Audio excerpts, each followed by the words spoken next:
야담 능소화를 찾아주셔서 감사합니다. 구독, 좋아요, 알림 설정 꼭 눌러주세요. 옛날 강원도 깊은 산골 마을에 갑득이라는 젊은 청년이 살았습니다. 헌데 그가 사는 마을에 처녀는 없고 과부만 셋이 있었지요. 그런데 그 과부 셋이서 갑득이를 서로 차지하려고 경쟁이 치열했습니다. 야, 갑드가, 일하느라 힘들지. 어여와 이것 좀 먹고 해. 갑득이가 일하고 있는 들판으로 과부 안성댁이 점심을 가져왔습니다. 아니 그런데 점심으로 굴비와 갈비를 구워온 게 아니겠습니까? 아니 힘들게 뭐 이런 것을 가져왔어? 그것도 굴비와 갈비라니 너무 무리한 것 아뇨? 아, 네가 잘 먹어야 건강할 것 아뇨. 그래야 달밤에 나도 좋고. 아따 참말로 안성댁은 나만 보면 그 생각뿐이요. 야, 그건 그렇고 너 요새 순이네 만나고 있냐? 아니 왜 그런 것은 묻고 그려? 서로 그런 것은 묻지 않기로 했잖요. 아, 그래도 궁금해서 그렇지. 아 서로 비밀은 지켜주기로 약속했으니 안성댁도 비밀은 지켜주더라고. 갑득이가 밥을 다 먹자 안성댁은 입을 삐죽이며 집으로 돌아갔습니다. 그녀는 갑득이를 혼자만 차지하고 싶은 마음이 굴뚝이었지요. 흥, 내 기어코 갑득이는 내 것으로 만들고 말 것이야. 그날 오후 일을 마친 갑득이는 씻으러 우물가로 향했습니다. 헌데 우물가 바로 옆 과부 순이네 집에서 수박 깨는 소리가 들렸지요. 뭔 일인가 싶어 궁금해진 갑득이는 담장 너머로 순이네 집을 들여다보았습니다. 그러자 순이네가 귀신같이 갑득이를 보고 불렀지요. 야, 갑득아, 이리 와 나 좀 도와줘. 수박이 안 깨진다. 아따 또 시작이구먼. 잠시만 기다려보더라고. 순이네 집으로 들어간 갑득이가 단번에 수박을 쪼갰습니다. 그러자 순이네는 환하게 웃으며 수건으로 갑득이의 땀을 닦아주었지요. 어휴, 우리 갑득이는 뭐래도 든든하구만. 일하느라 힘들었을 테니 어여 수박 좀 먹어봐. 순이네는 잘 익은 수박을 갑득이에게 주었습니다. 갑득이는 땡볕에서 일하느라 갈증이 나다 보니 앉은 자리에서 수박 한 통을 다 먹었지요. 그러자 순이네가 말했습니다. 그런데 갑득아, 너 정도면 나 같은 여편네 하나쯤 책임질 수 있는 거 아니여? 아니 또 그 소리요? 아침에 그 소리 하려고 또 참깨로 수박을 깼슈. 아, 그려. 아까 낮에 안성댁이 새참 들고 가는 건 내가 다 봤단께. 내가 안성댁한테 질 수야 없지. 그리고 이따가 저녁밥해서 들고 갈 테니 기다려. 오늘은 안 돼. 일하느라 피곤하단 말이요. 엄매 참말로 어째 나만 멀리하는 것 같단 말이야. 왜 그려 내가 싫어진겨? 아니 누가 싫다고 했는간 피곤하다고 했지. 아, 그게 그거 아니냔 말이여. 아무튼 오늘은 나도 피곤해서 안 돼. 갑득이가 돌아가자 순이네는 무척 서운했습니다. 요즘 들어 갑득이가 자신만 피하는 것 같았지요. 아니, 갑득이가 안성댁한테는 나긋나긋하게 잘하는 것 같은데 어찌 나한테만 쌀쌀맞은지 모르겠네. 그런데 그때 순이네 집을 지나던 세 번째 과부 곰순댁이 두 사람이 함께 있는 것을 보았습니다. 허, 저 두 년이 갑득이를 서로 차지하려고 아주 작정을 했구먼. 그렇다면 나라고 가만히 있으면 안 되지 암만. 내일 밤은 내가 갑득이 좋아하는 삼계탕을 가지고 갑득이 방을 찾아가야겠어. 갑득이는 내가 만들어준 삼계탕이 제일 좋다고 했구만. 곰순댁은 안성댁과 순이네가 갑득이에게 하는 것을 보고 그들에게 질 수는 없다고 생각했습니다. 그리하여 다음 날 밤 삼계탕을 만들어 갑득이를 찾아갔지요. 갑득이 안에 있는감? 곰순댁 소리에 갑득이가 방문을 열고 밖으로 나왔습니다. 아니 또 무엇을 들고 온 것이요? 아, 요즘 갑득이가 땡볕에서 힘들게 고생하는 것 같아서 좋아하는 삼계탕 좀 만들어 왔구만. 아 그려. 그럼 어여 안으로 들어오더라고. 곰순댁은 방으로 들어가 갑득이에게 삼계탕을 밥상에 차려주었습니다. 그러자 갑득이는 삼계탕을 맛있게 먹었지요. 역시 삼계탕은 곰순댁이 최고요. 곰순댁 삼계탕은 먹어도 물리질 않는단 말이야. 그렇지. 역시 갑득이에게는 내 손맛이 딱이야. 그러니 나를 집안에 들여놓기만 해봐. 그럼 맛있는 음식을 매일매일 먹을 수 있을 것이구만. 아 곰순댁 손맛이야 나도 잘 알고 마을 사람들도 모두 알지. 헌데 너무 서두르지 말더라고. 지금처럼 지내는 것도 나쁘지는 않구만. 아 나쁘지 않긴 뭐가 나쁘지 않아. 안성댁과 순이네가 갑득이한테 달라붙을 때면 내 마음이 허공에 구름 떠가듯 불안불안하구만. 그러지 말고 얼른 나와 합치는 게 어떻겠느냔 말이야. 마음이 다급해진 곰순댁은 늦은 밤까지 갑득이를 붙들고 설득하고 협박도 해보았습니다. 허나 갑득이는 꿈쩍을 하지 않았지요. 늦은 밤이 되어서야 곰순댁이 돌아가고 갑득이는 자리에 누웠습니다. 여인들이 챙겨주니 좋긴 한데 왜 마음이 불편한 것일까? 갑득이는 과부들이 서로 경쟁적으로 챙겨주니 좋기도 했지만 마음은 불편했습니다. 그리고 그는 다음날 늦은 아침까지 잠을 자고 있었지요. 어젯밤 맛있는 삼계탕을 먹고 배부른 갑득이는 늦잠을 자고 있었습니다. 그런데 누군가 방문을 쾅쾅 두드렸지요. 야, 갑득아. 어여 안 일어나고 뭐여? 마당에 돗자리 펴놨다. 사골 국물에 곰탕을 끓여왔으니 어서 나와서 먹어봐야. 아니 그런데 갑득이가 일어나기도 전에 곰순댁이 곧바로 뒤따라 들어왔지요. 아니 안성댁은 아침부터 일도 안 나가고 갑득이 집에 무슨 돗자리야? 아, 나야 갑득이 주려고 곰탕을 가져왔지. 그러는 곰순댁은 아침부터 어쩐 일이야? 나는 갑득이가 좋아하는 전복죽을 끓여왔구만. 어여 상 펴봐. 밖이 소란스럽자 갑득이가 눈을 비비며 방문을 열고 밖으로 나왔습니다. 아이고 참말로 아침부터들 왜 이렇게 난리들이야? 아, 어여 이리 와 앉아 곰탕 좀 먹어야. 너 주려고 내가 만들어 왔지. 야 갑득아 곰탕이야 언제라도 먹고 싶으면 먹을 수가 있지만 전복죽은 다르지. 내가 귀하디 귀한 전복죽을 끓여왔으니 전복죽부터 먹어봐. 그런데 그때 순이네가 대문을 박차고 마당으로 들어왔습니다. 아따 시방 나만 쏙 빼놓고 다들 여기 모여 있구만. 그렇게들 살지 말더라고. 야 갑득아 내가 너 주려고 장에 가서 꽃등심을 사왔구만. 그러니 오늘 몸보신 지대로 한번 해봐. 아니 시방 뭔 소리야? 내가 제일 먼저 왔으니 갑득이는 곰탕부터 먹어야 해. 아 뭔 소리여. 구하기 힘든 전복죽이 우선이제. 아 인연들이 지금 뭐라는 것이야. 제일 비싼 꽃등심이 먼저지. 뭐여? 인연이 제일 늦게 와서는 어디서 새치기 하려는 것이야? 옳거니 잘됐다. 다들 모인 김에 오늘 아예 결판을 내보자고. 아 그만들 혀. 아침부터 왜 이렇게 소란을 피운랴? 그러지들 말고 이왕 이렇게 푸짐하게들 차려왔으니 다 같이 앉아서 나누어 먹으면 되겠네. 갑득이 말에 과부들은 찍소리 못하고 자리에 앉았습니다. 그리고 각자 가져온 음식을 상위에 골고루 차려놓았지요. 그러자 밥상에는 평소 구경도 하기 힘든 곰탕, 전복죽, 꽃등심이 푸짐하게 차려졌습니다. 자, 나 혼자 다 먹지 못하니 서로들 나누어 먹어보자고. 갑득이와 세 과부는 한 상에 앉아 각자 가져온 음식을 나누어 먹었습니다. 은매 순이네가 언제 이렇게 솜씨가 늘었대? 전복죽 맛이 아주 일품이구만. 아 옆마을까지 가서 두 손 싹싹 빌고 배워왔구만. 그런데 안성댁 곰탕도 참으로 맛나네 그려. 과부들은 언제 싸웠냐는 둥 금세 풀어져 깔깔거렸습니다. 그날 아침은 마치 갑득이의 생일 잔치 같은 분위기였지요. 아니 그런데 그 일이 있고 며칠이 지난 어느 날이었습니다. 갑득이가 산에서 나무하고 돌아와 보니 마을이 완전 쑥대밭이 되어 있었지요. 갑득이는 땅바닥에 주저앉아 있는 어르신을 붙들고 물어보았습니다. 아니 마을에 무슨 일이 있었나요? 아말도 말게 도적대가 들이닥쳐 곡식과 재물을 모두 빼앗아 갔다네. 헌데 이번에는 사람들도 죄다 잡아갔다네. 그 말에 갑득이는 깜짝 놀랐습니다. 깊은 산중 마을이라 가끔 도적대가 나타난다는 말은 들었었지요.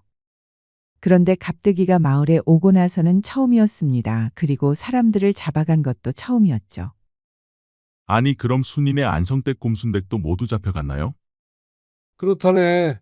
늙은 우리들만 남겨두고 마을 사람을 모두 잡아갔다네. 그렇다면 그 산적들이 언제 어느 쪽으로 갔남요? 한 2시경쯤 서쪽 능선 쪽으로 갔다네. 그렇구만요. 이 몹쓸놈들 같으니라고. 어쩌려고 그러나 이번에 온 자들은 전과는 확연히 달랐다네. 그 수만에도 몇 배가 되었고 도적들이 창검까지 들고 있더군. 염려 마셔요 어르신. 제가 마을 사람들을 구해오겠습니다. 갑득이는 집으로 돌아와 벽장 속에서 검을 꺼냈습니다. 그가 산골 마을에 정착한 후로 처음 꺼내보는 검이었지요. 한때 그는 이름을 날린 흑호라 불리던 검객이었습니다. 밤에 검은 그림자처럼 나타난다 하여 흑호라 불렸지요. 흑호가 나타났다 하면 반드시 누군가 사냥을 당했기에 흑호는 두려움의 대상이었습니다.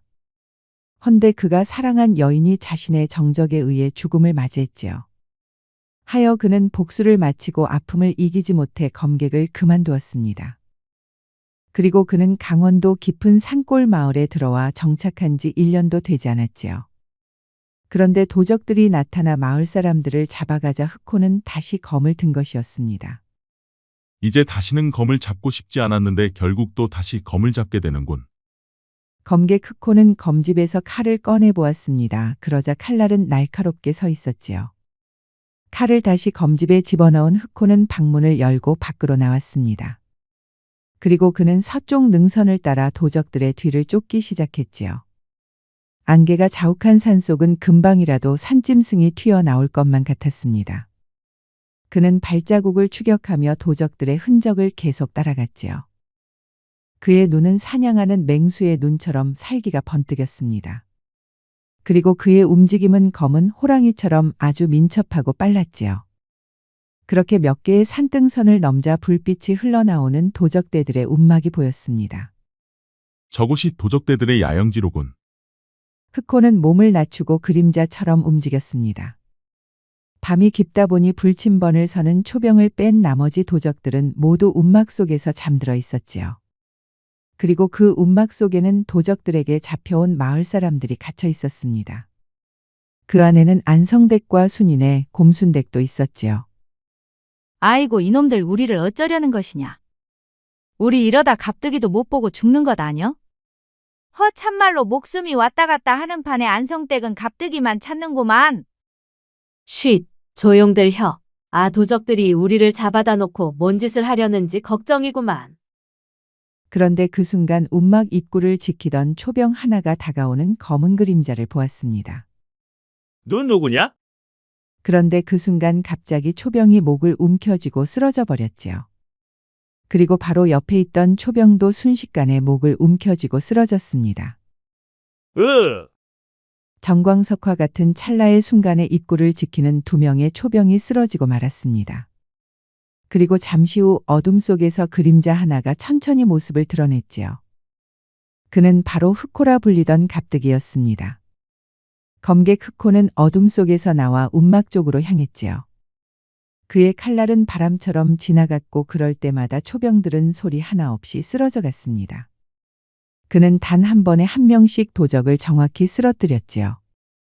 그리고 그는 마을 사람들이 갇혀있는 움막을 지키는 초병들까지 모두 쓰러뜨렸습니다. 순간 움막의 문이 벌컥 열리고 흑호가 불쑥 들어왔지요. 그러자 마을 사람들은 그를 보며 깜짝 놀랐습니다. 그의 칼끝에서는 핏방울이 뚝뚝 떨어지고 있었지요. 아니 갑득이 아니오. 그런데 그 칼은 뭐야? 아니, 위험하게 이곳은 어떻게 왔어? 아니 못 들여. 갑득이가 왔으면 우리도 나갈 수 있는 것 아닌가벼. 어서들 나가자고. 쉿, 조용히 하고 조용히 밖으로들 나오시오. 아직 자고 있는 도적들이 많소. 새 과부와 마을 사람들은 갑득이를 따라 조용히 밖으로 나왔습니다. 그러자 보초 서던 초병들은 모두 쓰러져 있었지요. 그런데 마을 사람들이 도적들 소굴을 빠져나가려는 순간 갑자기 거구의 두목과 도적들이 나타났습니다. 아주 큰 체구의 두목은 여러 산적들과 도적대들을 통폐합한 도끼불패라는 자였지요. 그는 수백 명의 도적대를 거느리고 전국을 돌며 약탈을 일삼는 아주 악명 높은 자였습니다. 오호, 내가 그 흑호라는 검객이란 말이냐? 너의 전설이 허풍인 줄 알았는데 오늘 직접 보다니 영광이로구나. 사람들을 보내주면 더 이상 피를 보지 않아도 될 것이다. 하하, 이놈이 웃기고 자빠졌군. 오늘 내 놈의 실력 좀 확인해봐야겠다. 악명 높은 도적대의 두목 도끼불패는 등 뒤에서 2자루의 도끼를 꺼냈습니다. 그리고 그는 거대한 바람소리를 일으키며 흑호에게 달려들었지요. 그렇게 숨막히는 검객 흑호와 도적대 두목 도끼불패의 격돌이 시작되었습니다. 어둠 속에서 무쇠끼리 부딪히는 불꽃이 여기저기서 일었습니다. 도적들과 마을 사람들은 숨막히는 그들의 대결을 지켜보았지요. 흑호와 도끼불패는 서로를 노려보며 한치의 틈도 없이 맞서고 있었습니다. 검 하나 들고 나한테 덤빈 놈은 내가 처음이다. 내 놈 제법 배짱은 있구나. 내 목숨을 거두지 않으려 일부러 봐주는 것이다. 그러니 이쯤하고 조용히 물러가라. 나는 내 놈들에게 원한이 없으니 마음 사람들만 무사하면 된다. 내 놈의 건방진 그 생각을 다시는 못하게 해주마. 말이 떨어지기 무섭게 두목 도끼불패는 흑호를 향해 도끼를 힘차게 휘둘렀습니다. 그러자 흑호는 살짝 몸을 피했는데 두목의 도끼는 커다란 나무에 박히고 말았지요. 그 순간 흑호는 귀신 같은 솜씨로 두목의 남은 도끼 자루를 단칼에 베어버렸습니다. 그리고 흑호의 칼끝은 어느새 두목의 목을 겨냥하고 있었지요. 흑호의 날카로운 칼끝에 두목의 목에서는 피가 흐르고 있었습니다. 그러자 마을 사람들은 벌벌 떨며 그 모습을 모두 지켜보았지요. 아니 저게 진짜 우리 갑득이 맞아? 이 두 눈으로 보고도 믿어지질 않는구만. 그러게 눈으로 보고도 믿어지질 않네. 수박 깨줄 때랑은 완전 다르구만. 그래도 싸워서 이겼으니 이 얼마나 다행이요. 갑득이 때문에 우리가 살았구만. 내가 기침만 해도 내 놈의 목은 떨어질 것이다. 부하들을 모두 물리거라.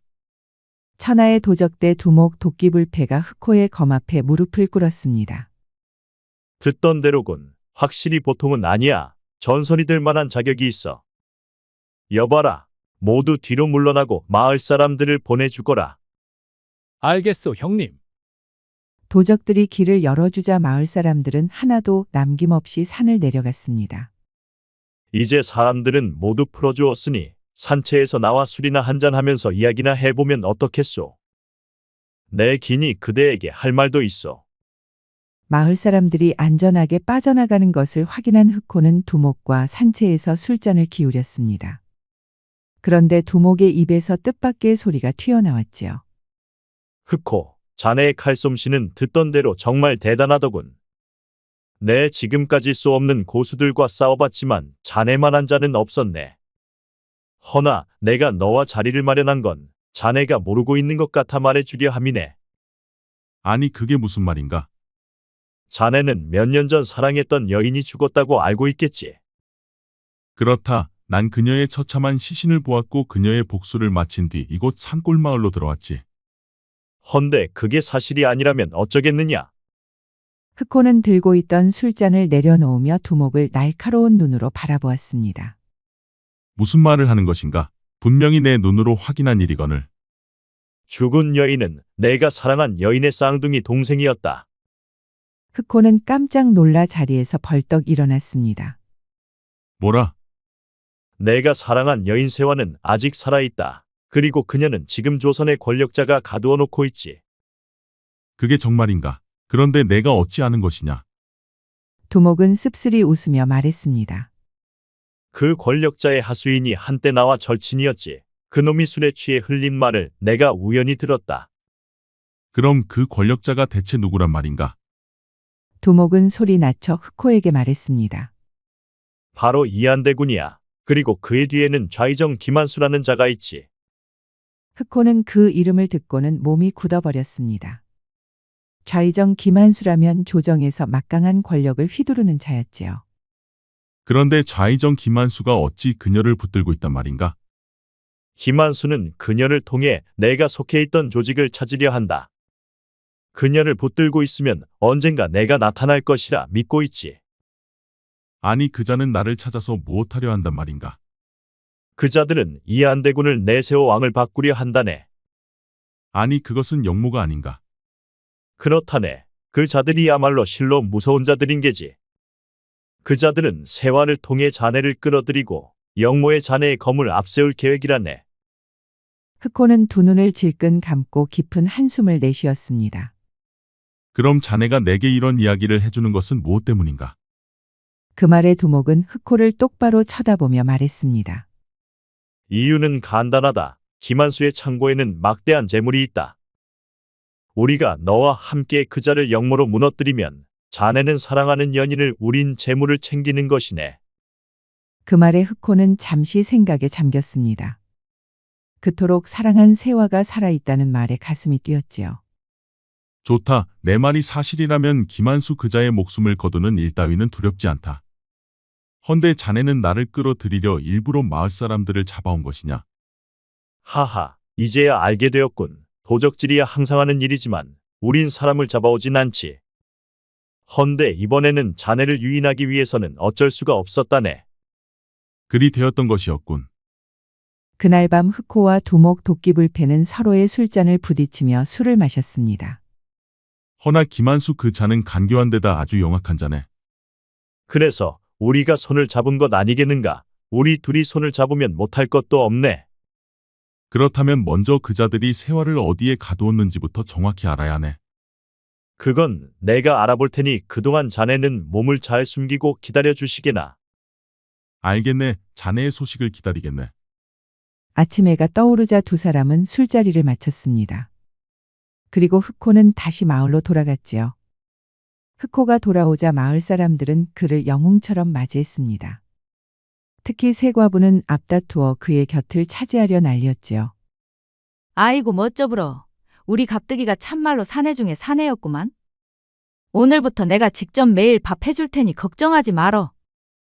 무슨 소리야? 갑득이는 내 손맛을 제일 좋아해요. 삼시세끼 내가 차려주고 말 것이야. 둘 다 물러서 갑득이는 내가 챙겨줄 것이구만. 그나저나 이제 갑득이가 있는 한 우리 마을은 도적들 걱정은 안 해도 되겠어. 자넨 우리 마을을 구한 영웅이야. 마을 사람들은 갑득이의 과거에 대해서는 묻지도 않았습니다. 과거에 어떻게 살았든 지금은 성실하고 착하게 살고 있었기 때문이었지요. 그날 밤 갑득이는 잠을 이루지 못했습니다. 세화 생각에 잠이 오질 않았지요. 그녀가 죽었다고 생각했을 때는 하늘이 무너지는 것만 같았습니다. 그는 아픔을 이기지 못하고 결국 산속으로 들어왔지요. 그녀가 살아있다는 말에 흑호는 당장이라도 달려가고 싶었습니다. 하지만 좌상 김한수가 함정을 파놓고 흑호 자신을 잡으려 한다는 말에 신중해야 했지요. 흑호는 안타깝지만 두목 도끼불패의 소식이 올 때까지는 기다릴 수밖에 없었습니다. 그런데 그때 문득 방문이 열리고 누군가 안으로 불쑥 들어왔지요. 누구시오? 나요 안성댁. 아니 누가 보면 어쩌려고? 실은 내가 어제 도적들끼리 나누는 말 속에서 이상한 말을 들었단께. 무슨 말이오? 그 도적 두목이 흑호를 도와서 큰일을 벌일 거라 했는데 내가 잘못 들은 것은 아닌가 해서 찾아왔구만. 그때는 흑호가 누구인 줄 몰랐지만 알고 보니 갑득이 자네였구만. 도대체 도적대 두목이 뭐 때문에 자네를 끌어들이려는 것이야. 걱정돼 죽겠구만. 그건 헛소문이여. 안성댁 걱정하지 말고 돌아가시시오. 암튼 너한테 뭔 일이 생길까 걱정이여. 무슨 일이 있어도 갑득이는 우리 마을을 떠나면 안 되네. 알았으니 그만 걱정하더라고. 며칠 뒤 두목이 보낸 자가 흑호를 찾아왔습니다. 두목께서 알아보니 세화라는 여인은 김한수의 비밀 별장에 감금되어 있다고 했소. 그 말에 흑호의 눈빛이 반짝 빛났습니다. 그 별장은 어디에 있다고 하던가? 한양 외곽 금계산 아래라 했소이다. 금계산이라 두목에게는 그곳에서 만나자 전해주시오. 알겠소. 두목께서도 자네를 그곳에서 기다리겠다고 하셨소. 전령이 떠나자 흑호는 하늘을 바라보았습니다. 그러자 구름 사이로 세화의 얼굴이 보였지요. 세화 그 얼마나 고생이 많소. 조금만 기다려주시오. 내가 데리러 가겠소. 두목의 전령을 만나고 집으로 돌아오니 마을 안악들이 부산을 떨며 음식을 차리고 있었습니다. 아이고, 이 전복죽이면 갑득이가 기운 좀 내겠지? 또 그놈의 전복죽 타령인가? 적어도 꽃등심을 먹어야 힘을 쓰제. 아니요. 갑득이는 내 삼계탕이면 100명도 거뜬히 이긴단 말이요. 여인들은 흑호의 방 안에 음식을 푸짐하게 한 상 차려놓았습니다. 다들 그동안 정말 고마웠소. 아니 그게 뭔 소리여. 꼭 어디 떠날 사람처럼. 내가 꼭 해야 할 일이 생겨 잠시 마을을 떠나야 하오. 그 말에 여인들은 깜짝 놀랐습니다. 아니, 갑자기 마을을 떠나다니 그게 무슨 소리야? 우리가 성가시게 해서 그런 것이야? 그런 것이 아니오. 중요한 일이 있어 며칠 한양에 다녀와야 하오. 한양이라고. 멀고 험한 길인데 혼자서 괜찮겠어? 걱정들 말고 잘들 있으시오. 나는 꼭 돌아올 것이요. 과부들은 안 된다며 흑호를 붙들었지만 그의 결심을 바꿀 수는 없었습니다. 며칠 후 흑호와 두목 도끼불패가 한양근교 금계산 아래에서 만났습니다. 자네 여인을 구할 준비는 되었는가? 난 준비되었소.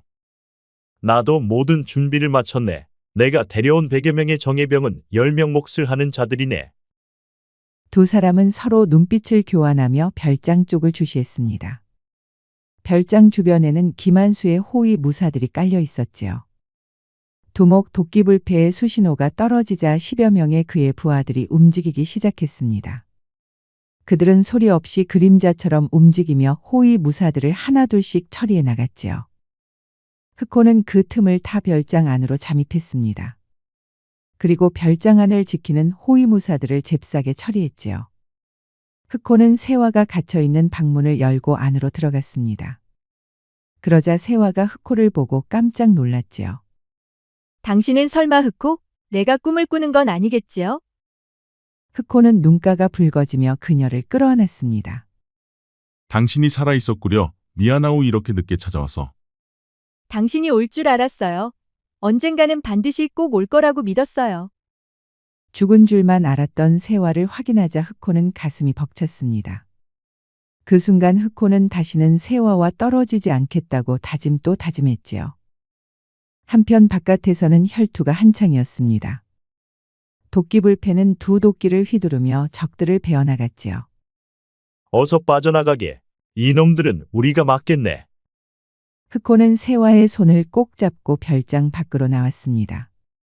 그런데 그 순간 좌의정 김한수가 수백의 병사들을 이끌고 흑호 앞을 가로막았습니다. 이놈이 바로 흑호로군. 내 놈을 잡기 위해 내 얼마나 공을 들인지 알겠느냐? 그런데 내 놈은 왜 나를 잡으려 하는 것이냐? 우린 너 같은 인재를 모으고 있다. 나라를 뒤바꿀 수 있는 인재들을 말이다. 나라를 바꾸다니 그것은 역모가 아니더냐? 너희 같은 자들은 생각이란 것을 할 필요가 없다. 그저 주어진 일만 하면 되는 것이다. 나는 그런 일에 관심이 없다. 그러니 길을 비켜라. 아직도 모르겠느냐? 내 놈이 내 수족이 되지 않으면 오늘 내 놈과 세화의 제삿날이 될 것이다. 너도 살고 세화도 살리고 싶으면 내 앞에 무릎을 꿇거라. 나는 내 놈의 수족이 될 생각은 추호도 없다. 흑호의 말에 화가 난 김한수가 손짓하자 수십 명의 무사들이 흑호 앞으로 다가왔습니다. 그러자 흑호는 세화를 등 뒤로 보호하며 검을 뽑았지요. 조심해요. 염려 마시오. 반드시 당신을 지키겠소. 흑호는 번개처럼 검을 휘두르며 무사들과 치열한 싸움을 벌였습니다. 도끼불패와 그의 부하들도 가세하여 싸움은 더욱 격렬해졌지요. 이놈들 내 앞에 무릎 꿇지 않는 자는 모두 죽이거라. 좌의정 김한수의 말에 수백의 병사들이 흑호와 도끼불패 무리를 겹겹이 에워쌌습니다. 그런데 그 순간 갑자기 부두목이 이끄는 100여 명의 무사들이 김한수의 뒤를 치기 시작했지요. 김한수를 호위하던 10여 명의 호위무사를 해치우고 부두목은 김한수를 사로잡았습니다. 김한수가 함정을 판 것을 알고 있던 두목은 그곳에 또 하나의 함정을 판 것이었지요. 흑호와 자신이 미끼가 되고 방심한 틈을 타 부두목을 시켜 좌상 김한수의 뒤를 친 것이었습니다. 김한수 내 이놈, 부하들에게 칼을 버리라 명하거라. 아니 도적놈들에게서 어찌 이런 전술이 다 나온단 말이냐? 김한수가 잡히자 나머지 병사들은 병장기를 모두 내려놓았습니다. 여봐라. 한 놈도 남김없이 꽁꽁 묶어라.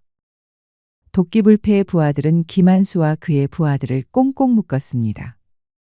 그리고 그들은 김한수의 역모 증거와 함께 이들을 이끌고 궁 앞으로 끌고 갔지요. 무엇이라 도적들이 역도들을 잡아왔단 말이냐? 그렇사옵니다, 전하.